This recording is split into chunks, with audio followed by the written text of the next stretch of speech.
दोनों अपना मुंह ढककर थोड़ा और पास गए तो निशा ने देखा कि एक बॉडी के गले में वही लॉकेट था जो नानी पहना करती थी। निशा के पैरों तले जमीन खिसक गई। वो समझ गई कि ये लाशें उनके नाना नानी की हैं। पर अगर ये लाशें उनके नाना नानी की हैं तो वो कौन है जिनके साथ वो रह रहे हैं? इससे पहले कि अमन और निशा कुछ समझ पाते, उस कमरे में बच्चों की आवाजें गूंजने लगीं। तो ये लड़की गेम में कुछ ज्यादा ही ओवर स्मार्ट बन रही थी। बच्चों की आवाजें गूंजने लगीं। दोनों अमन और निशा कमरे को टटोलने लगे। आखिर ये आवाजें आ कहां से रही थीं? ढूंढते ढूंढते अमन गलती से एक पुरानी बुक शेल्फ से टकरा गया।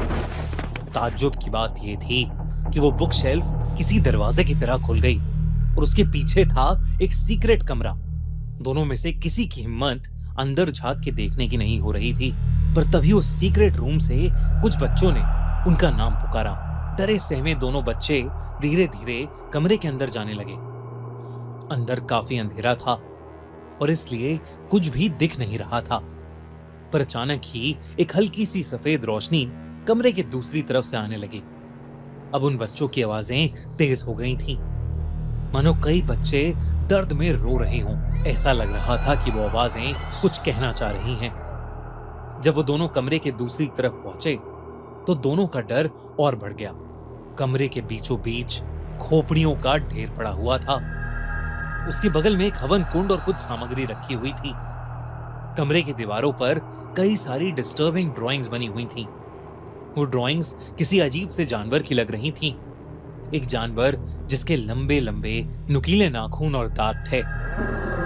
कमरे को देखकर साफ साफ समझ आ रहा था कि वहां काला जादू किया जा रहा था। दोनों उन ड्राइंग्स को देख ही रहे थे जब वो बच्चों की आवाजें चीखों में बदल गईं, जैसे कई बच्चे एक साथ जोर जोर से एक ही चीज बोल रहे हों, भाग जाओ यहां से। निशा और अमन फटाफट उस कमरे से बाहर निकल गए। अब सूरज ढलने को आया था, अंधेरा होने वाला था।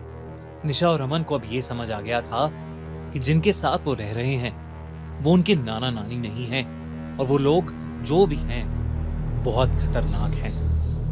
दोनों ने तय किया कि वो दोनों उन लोगों के आने से पहले ही भाग जाएंगे। दोनों जल्दी जल्दी फर्स्ट फ्लोर से नीचे उतरकर घर के फ्रंट डोर पर पहुंचे, पर पता नहीं क्यों दरवाजा खुल ही नहीं रहा था।